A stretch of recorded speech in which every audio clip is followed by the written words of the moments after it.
Se você achou, se coloque de pé em reverência à Escritura. É um texto bem curtinho e logo você vai estar sentado novamente. Gênesis capítulo 6, versos de 5 a 8. Diz assim a Santa Escritura: O Senhor viu que a perversidade do homem tinha aumentado na terra, e que toda a inclinação dos seus pensamentos, do seu coração, era sempre somente para o mal. Então o Senhor arrependeu-se de ter feito o homem sobre a terra, e isso lhe cortou o coração. Disse o Senhor: Farei desaparecer da face da terra o homem que criei, os homens e também os animais grandes, os animais pequenos e as aves do céu. Arrependo-me de havê-los feito. Verso 8. A Noé, porém, Deus mostrou benevolência. Vamos orar mais uma vez? Pai, muito obrigado pela tua palavra. Muito obrigado porque passam os anos, passam os séculos e a tua palavra permanece viva e eficaz. E nós te pedimos, ó Deus, que ela transforme o mais profundo do nosso ser e nos faça a semelhança do nosso Cristo. É no nome dele que oramos hoje e para todos sempre. Amém. E graças a Deus. Pode se sentar. Bem, hoje nós chegamos ao último sermão dessa nossa minissérie, né, sobre Deus, a família e a história da redenção. Até aqui nós analisamos a história de Adão e Eva, e sobre a história de Adão e Eva, da família de Adão e Eva, nós conhecemos um Deus que é criador, um Deus que cria a família, que cria as regras da família, que cria o modus operandi da família, e Ele é o único que pode fazer isso porque Ele é o Criador. Nós vimos também um Deus que é juiz, um Deus que quando Adão e Eva quebram as regras estabelecidas por Ele, Ele faz cumprir a lei que Ele mesmo criou. Ele é um Deus que julga. Nós vimos também que Deus é um Deus redentor, que apesar do pecado do homem, Deus é quem providencia a redenção. E em Gênesis 3,15, logo após sentenciar o homem e a serpente pela queda, Deus dá a solução para o problema que o homem criou e promete que haveria um redentor, um descendente da mulher que viria para renovar, para fazer de novo essa aliança entre Deus e o homem. Na semana passada, ainda com Adão e Eva, nós também pensamos a respeito um pouco ali da família e da descendência de Sete. E podemos conhecer mais uma face do nosso Deus, a face de Deus como Deus mantenedor. É Deus quem sustenta, é Deus quem supre, é Deus quem dá condições para que a família viva mesmo em um mundo de pecado. E hoje nós continuaremos ali caminhando dentro da descendência de Sete, mas por meio de um personagem que acabou se tornando mais famoso do que o seu antecessor. Hoje nós veremos um pouco da história de Noé e da sua família, e navegaremos com eles pelas águas do dilúvio, e procuraremos enxergar nesse texto e glorificar a Deus, que além de tudo isso que nós já vimos até aqui, Deus nessa história se mostra um Deus purificador. Deus vê o pecado. Deus, no tempo oportuno, punirá o pecado, mas ao mesmo tempo, Deus é um Deus que prepara um mundo melhor para aqueles que se agarram a Ele, para aqueles que estão com Ele. E por fim, Deus conduz todos aqueles a quem Ele salva para uma terra purificada pelo seu amor. Nós vamos fazer isso em duas partes. Mantenha a sua Bíblia aí aberta. O primeiro ponto que eu queria destacar nesse texto é: Deus está vendo. A primeira coisa que eu queria afirmar é isso: Deus está vendo, irmãos. O texto começa nos dizendo que o Senhor viu que a perversidade do homem estava crescendo. E vejam, no sermão passado nós pensamos que Deus é um Deus mantenedor. Alguém que vê o pecado da humanidade, mas apesar do pecado, Deus ainda continua mantendo, Deus ainda continua suportando, Deus continua tolerando a humanidade. E talvez isso possa criar em nós uma visão confusa sobre Deus. Talvez a gente possa olhar para Deus à luz disso tudo e pensar assim: Deus faz vista grossa para o pecado. Os mais novos podem olhar para Deus como mantenedor e pensar: Deus é alguém que passa pano para o pecado. E isso não é uma verdade. O texto que nós lemos segue e mostra que Deus tomou a decisão, vendo o pecado que a humanidade estava metida, mergulhada, Deus toma a decisão de punir aquele pecado. Deus diz: basta, eu vou destruir aquilo que eu mesmo criei. E Deus faz isso usando uma expressão tanto quanto forte, uma expressão que nos deixa mesmo confusos acerca da pessoa de Deus, porque Deus diz: me arrependo de ter criado o homem, me arrependo de ter feito o que eu fiz. E aí pode surgir na nossa mente a pergunta: Deus se arrepende? Deus erra? Porque se arrepender é reconhecer que errou em algum momento e voltar atrás do seu erro. E o texto diz por 2 vezes. O texto diz: farei desaparecer da terra o homem que criei, arrependo-me de tê-los feito. E o verso 6 diz: o Senhor se arrependeu. O que é isso? O que temos aqui, queridos, é uma palavrinha que causou uma certa confusão hoje lá no acampamento, né? Durante o quiz do João, durante a brincadeira dos meninos, o João fez uma pergunta e que ninguém soube responder, e agora eu vou reforçar essa resposta, né? O que está acontecendo aqui? Por que o autor diz que Deus se arrependeu? Isso é um fenômeno que nós chamamos na teologia de antropopatia.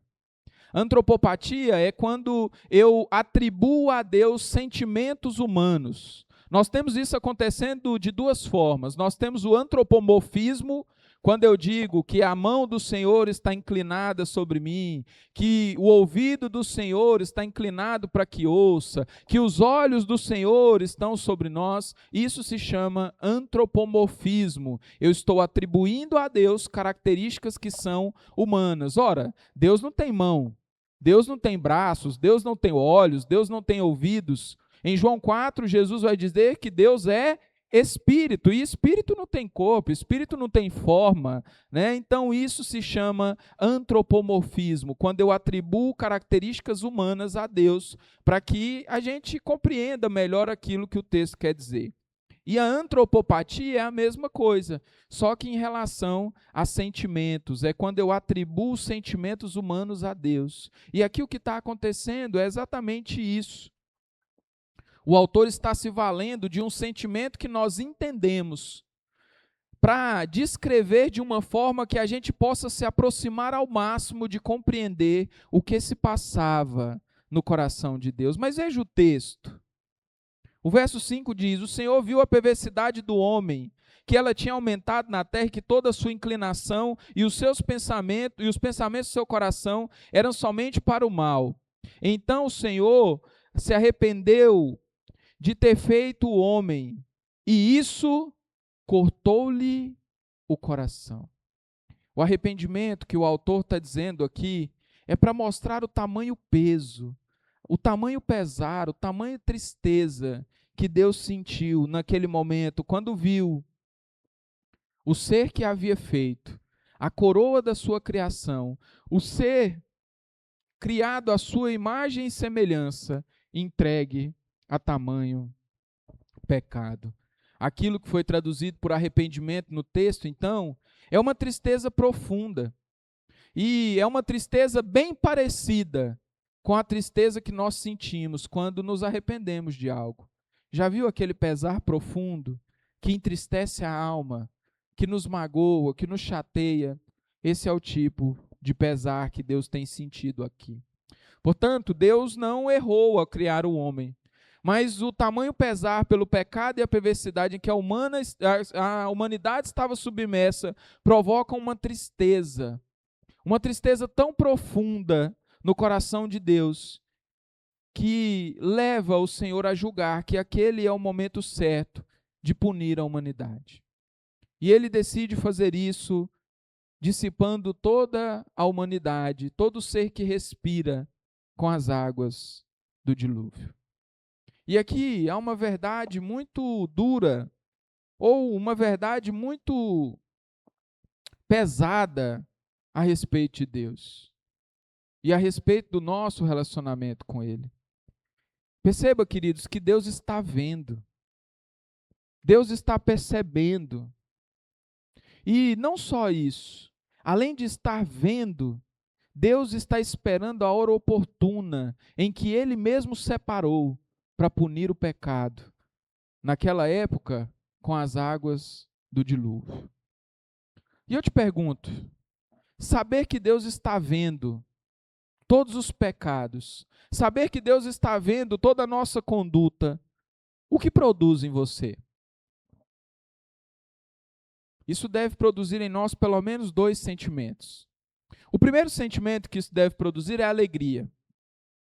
Alegria em saber que tudo aquilo que nós temos sofrido, todo tipo de dano causado a nós pelo pecado, não está passando batido pelos olhos do Criador.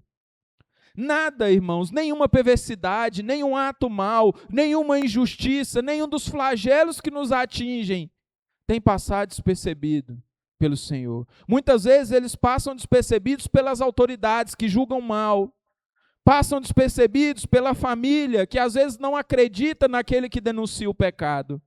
E às vezes passa batido até mesmo por nós, pela igreja. Mas veja, nada está passando despercebido diante dos olhos atentos do nosso Deus. E ao seu bel prazer, no seu tempo, todo pecado será julgado. E veja, queridos, há um grande consolo nisso. Muitas vezes nós deixamos passar despercebido tantas coisas terríveis, não é verdade? Tantas coisas sem julgamento ou sem o julgamento devido. Mulheres e crianças sendo abusadas por aí. Homens que constroem toda uma família e, por conta de um caso romântico da esposa com alguém, tudo é destruído, tudo é jogado buraco abaixo. As surras que muitas vezes nós levamos, e eu queria que as crianças estivessem aqui para ouvir isso, nem mesmo elas passam despercebidas pelo Senhor. Nada passa despercebido pelo nosso Deus. E num tempo que Deus já determinou, num tempo em que Deus já escolheu, num tempo em que Deus já decretou, todo o mal será punido. Por isso, querido, se console nisso. Encontre consolo e encontre alegria nisso, em saber que o mal que lhe causaram, o mal que lhe foi feito, está sendo visto pelo seu Pai que está no céu. Nada está passando batido, nada está passando encoberto. O Senhor vê todas as coisas. Mas se isso é verdade também para nos alegrar, isso também é verdade para nos causar temor. Ao mesmo tempo que o mal que nos fazem está sendo percebido por Deus, o mal que nós fazemos também está sendo visto por Ele. O pecado não passa despercebido por Deus e nem tampouco Deus é conivente com o pecado. Eu cresci ouvindo isso e provavelmente você também ouvindo isso da sua mãe. Quando a sua mãe suspeitava que você estava fazendo alguma coisa escondida, ela falava: Deus está vendo. Você pode esconder da mamãe, você pode esconder do papai, mas de Deus. E queridos, isso faz toda a diferença. Na quarta-feira, nós vimos no Salmo 64 que o ímpio, ele afia sua língua e com ela fere os outros. E nós vimos também que muitas vezes nós agimos assim. Nós afiamos a nossa língua e, escondidos das pessoas, num pequeno grupo, num grupo mais seleto, nós começamos a atacar os outros. Fofoca, mentira, dissimulação. Principalmente quando nós pensamos que estamos a sós ou em um ambiente seguro. E veja, isso não acontece só com fofoca. Outros pecados acontecem porque nós não estamos com a mente claramente sã de que Deus está vendo todas as coisas. Quem sabe na cama de um motel, Os dois amantes pensam que estão escondidos de todos os parentes, de todos os amigos, dos seus cônjuges, e se esquecem de que Deus está com os olhos até mesmo dentro daquele quarto sujo de motel. Quando os dois adolescentes, num escuro qualquer, em uma rua, numa esquina parada, se entregam aos beijos e aos amassos, pensando: minha mãe nunca vai descobrir, meu pai nunca vai descobrir, a diretora da escola nunca vai descobrir, mas se esquecem de que há alguém vendo e percebendo o pecado. Quando no íntimo do computador ou do celular se acessa a pornografia e se esconde, achando que ninguém está vendo. Quando nós tramamos, até mesmo na nossa mente, com os nossos pensamentos ali, tramando e pensando, Deus ainda assim está vendo. E queridos, isso precisa nos encher de temor. Saber que Deus está no mesmo ambiente que você, vendo tudo aquilo que você está fazendo e que desonra o nome dEle, isso deve nos trazer algum tipo de temor. É preciso nos lembrarmos de que nada está em secreto, nada está em oculto. Não é isso que o salmista diz? Se subo aos céus, lá estás. Se faço a minha cama no mais profundo abismo, lá estás também. Se tomo as asas da alvorada e me detenho no confim dos mares, ainda ali a sua mão me guiará.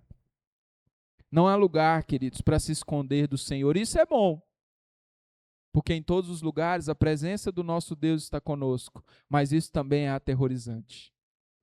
Não há lugar, não há meio, não há cofre, não há entrada secreta, não há casa na árvore, não há reduto, não há esconderijo capaz de nos esconder dos olhos do Senhor. Nenhum pecado passará sem que os olhos do Senhor o contemplem e sem que a santa justiça dele haja punindo esse pecado.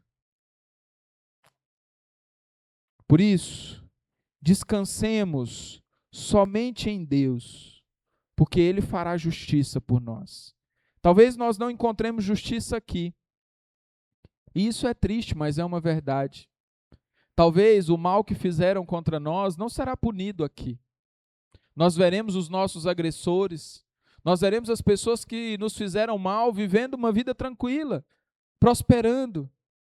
Mas o pastor Iago Martins diz que há consolo em saber que aquilo que eu não sei o porquê, Deus sabe.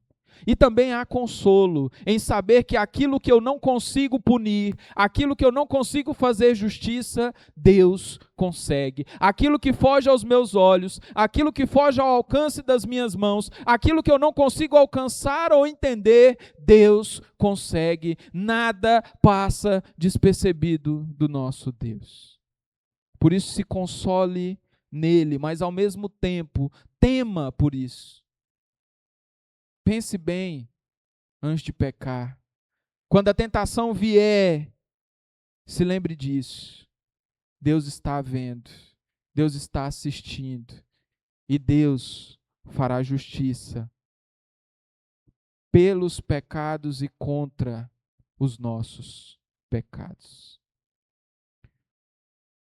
Uma segunda coisa que eu vejo nesse texto acerca de Noé é que esse Deus que vê, ele também é um Deus que salva. O texto segue, e apesar de Deus ter decidido destruir toda a humanidade, o verso 8 diz que a Noé, porém, Deus mostrou benevolência.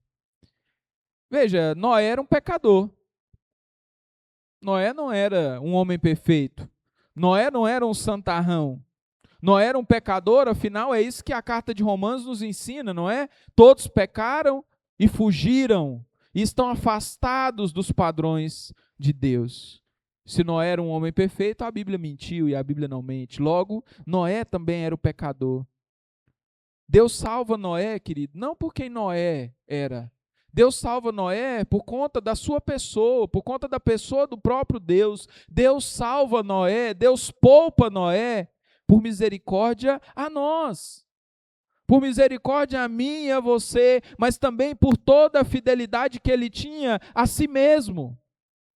Eu tenho ido e voltado nesse texto durante todo esse mês para que você se lembre. Há uma promessa cumprida em Cristo Jesus que foi feita em Gênesis 3,15, e esse é o motivo do Senhor não ter destruído toda a humanidade. A promessa ainda não havia se cumprido, o Messias ainda não tinha vindo ao mundo e morrido pelos pecadores.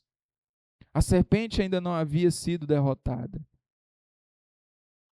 À luz de sua promessa, a história termina com a vitória do descendente da mulher. Mas se o dilúvio dizima toda a humanidade acabaria sem que a promessa do Senhor se cumprisse. Deus então mantém a sua promessa viva, salva Noé e preserva toda a sua família. E vejam, isso é o que o Senhor faz ao longo da história. Isso é o que o Senhor tem feito no nosso tempo. Do meio de uma humanidade completamente depravada, do meio de uma humanidade completamente caída, na qual ninguém é capaz de fazer o bem, vai dizer o texto bíblico, Deus ainda assim escolhe alguns a quem Ele vai demonstrar benevolência, Deus ainda escolhe alguns para quem Ele vai demonstrar a sua bondade, Deus ainda escolhe alguns de nós, miseráveis pecadores que somos, para remir e para salvar. Assim como no tempo de Noé, meus irmãos, nós não somos melhores do que aqueles que sucumbiram às águas do dilúvio. Talvez nós sejamos piores. Nós não somos melhores do que aqueles que se afogaram nas águas da justiça do Senhor. Mas assim como Deus fez com Noé, Ele está fazendo no nosso tempo. Ele não me salvou, Ele não te salvou, e Ele não salvará aqueles que nos ouvem por conta da nossa justiça própria. Ele nos salva, Ele nos redime dos nossos pecados, única e exclusivamente por conta do seu amor e da sua bondade. Ah, meus irmãos, que esperança gigantesca nasce, brota dessa verdade. Eu não sei se você consegue perceber, eu já disse isso no sermão anterior, e volto a repetir, para que você grave isso na sua mente. Os nossos pecados não nos tornam insalváveis, se é que essa palavra existe, professor. Os nossos pecados não nos colocam numa redoma, numa jaula, na qual a mão do Senhor não possa nos alcançar, na qual o favor de Deus não possa nos socorrer. E isso também se aplica aos nossos vizinhos, aos nossos amigos. Homem nenhum, por meio de pecado nenhum, pode se tornar inacessível ao Espírito Santo. Ninguém tem o coração tão duro que o poder do Espírito Santo não possa penetrar naquele coração. Se você duvida disso, volte ao texto de Atos 9 e leia a história de um homem com um dos corações mais duros que já pisou essa terra. Apóstolo Paulo. Na época ainda, só Saulo ou só Paulo. Perseguidor da igreja, matador de crente, derribado ao chão, subjugado, coração quebrantado, o maior teólogo que já houve na história da igreja. Não há, queridos, não há coração que não possa ser quebrantado pelo nosso Deus.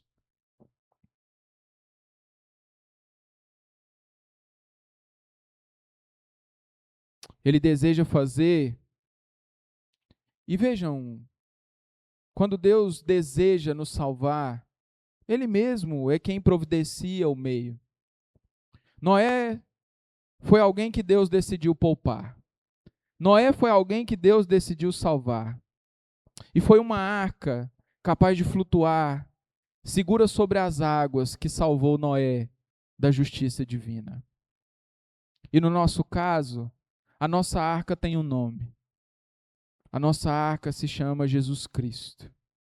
E é seguro neles que Deus nos faz atravessar pelas águas dessa vida e chegar atravessando pela eternidade até a vida eterna. Muitos têm colocado, queridos, a sua confiança em tantas coisas.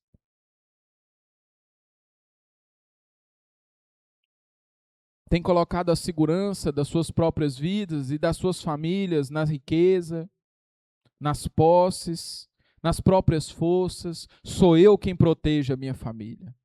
Sou eu quem mantenho a minha família a salvo. Se eu trabalhar duro e construir muitas casas e tiver muito dinheiro e deixar uma fortuna de herança para os meus filhos, eles estarão seguros. Mas vejam, nada disso é capaz de dar segurança para além dessa vida. E quem sabe tenha sido assim também no tempo de Noé.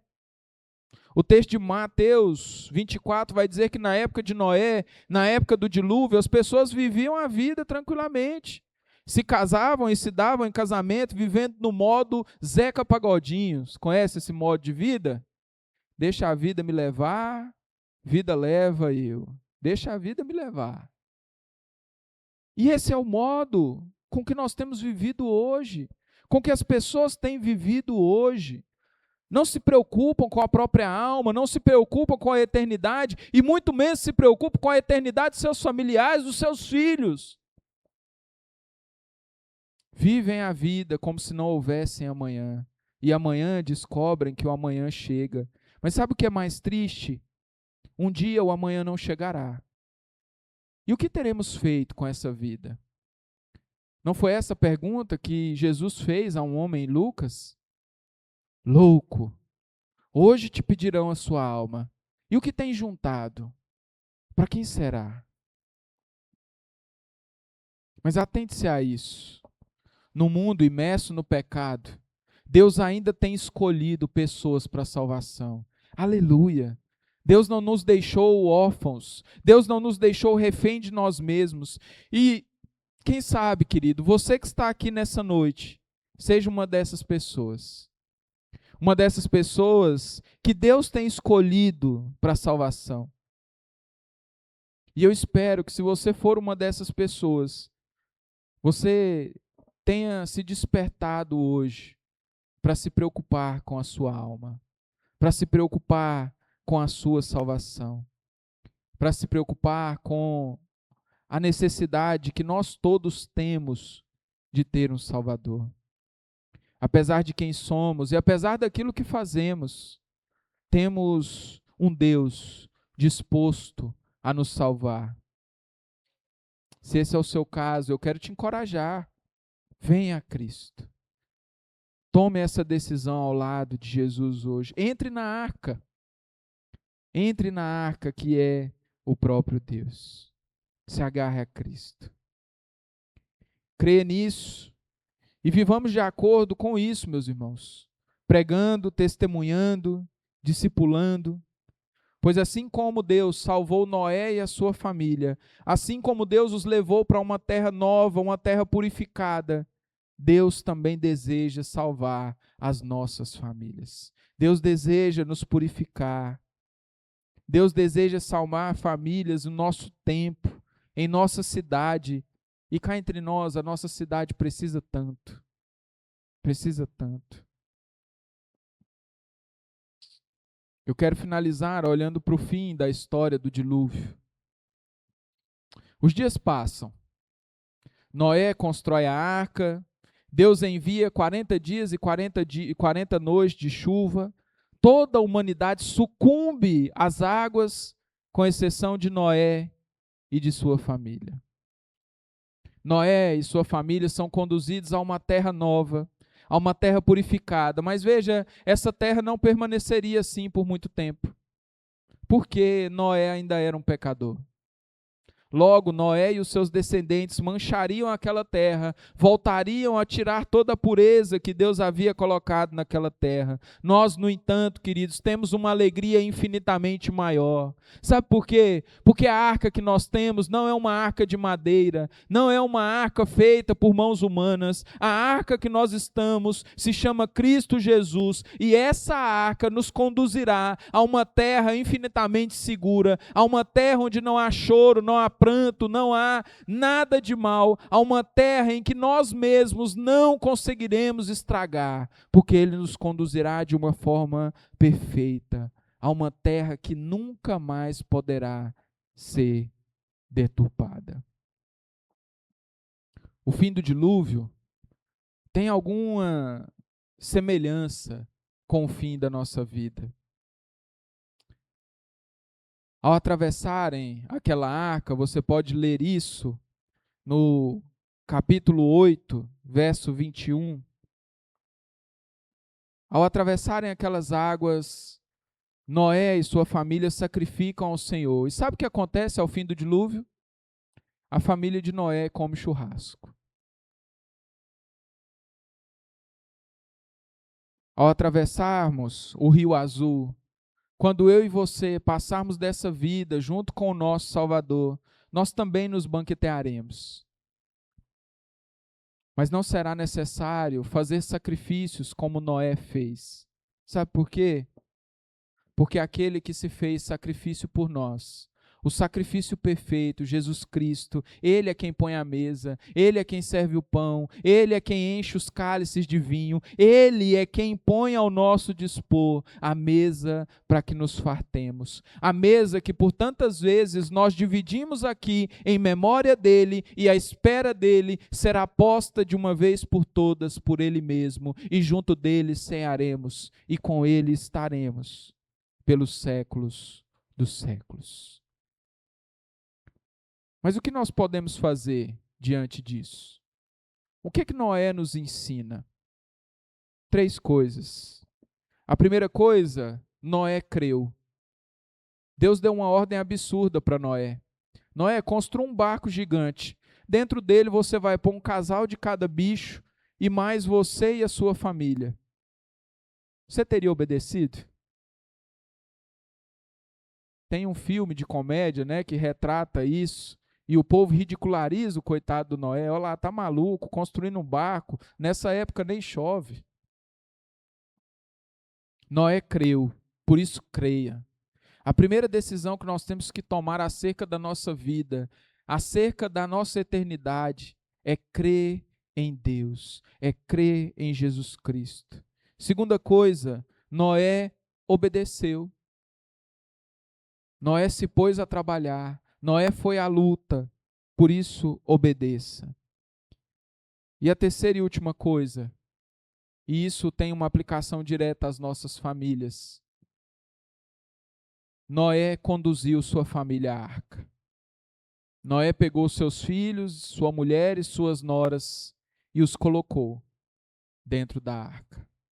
E eu quero finalizar esse mês da família, esse sermão, esse último sermão, te perguntando: você está conduzindo sua família à arca, que é Cristo?